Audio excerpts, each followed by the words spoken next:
Hi Shannon, thanks for your time today. Thank you for having me. Tell me about Girls Rock.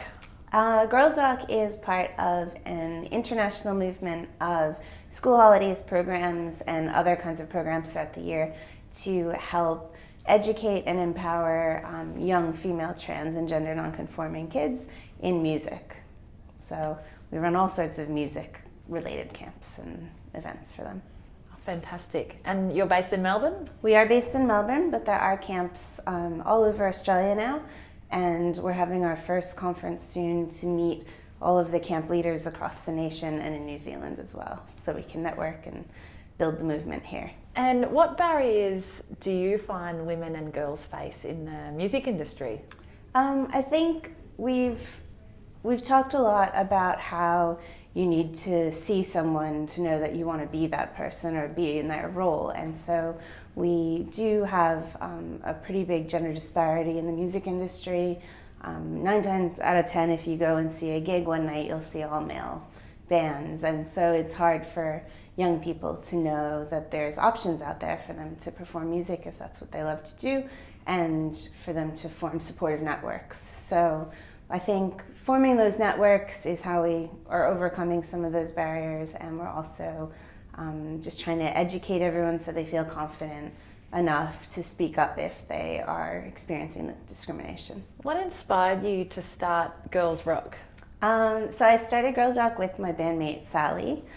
We had played in an all-girl band for a few years, and so we had experienced a lot of people treating us a little bit differently because we were women or thinking we didn't know what we were doing. And so Sally had seen the Girls Rock documentary on SBS On Demand, and she's like, you need to watch this, it's amazing. So I watched it as well, and I said, I'm so on board, we need to start this, let's get into it. And so we just started it together to try and help the younger generation overcome the obstacles that we faced when we were their age.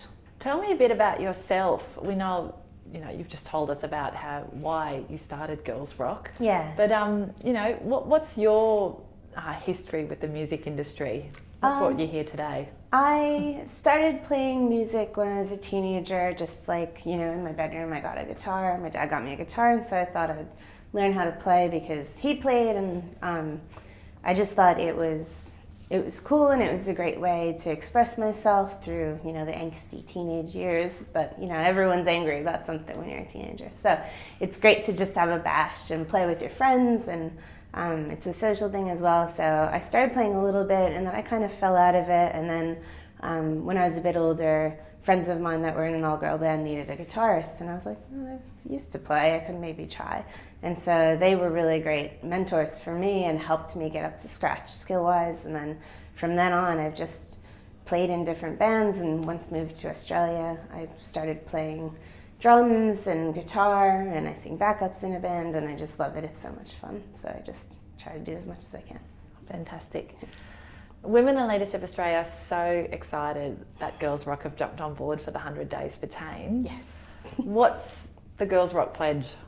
Well, I think since we were already doing something, like our work directly addresses inequality to start with. So what we thought we could do to build on that is to make a specific effort to listen to more marginalized voices in our community and give voice to some of the young people that work with us. And we've had a few youth that have come through the program and are now 18. So we are launching a internship program so that they can still come to camp, but now in an intern capacity, and learn from some of the great experienced mentors that we have who volunteer for our camps.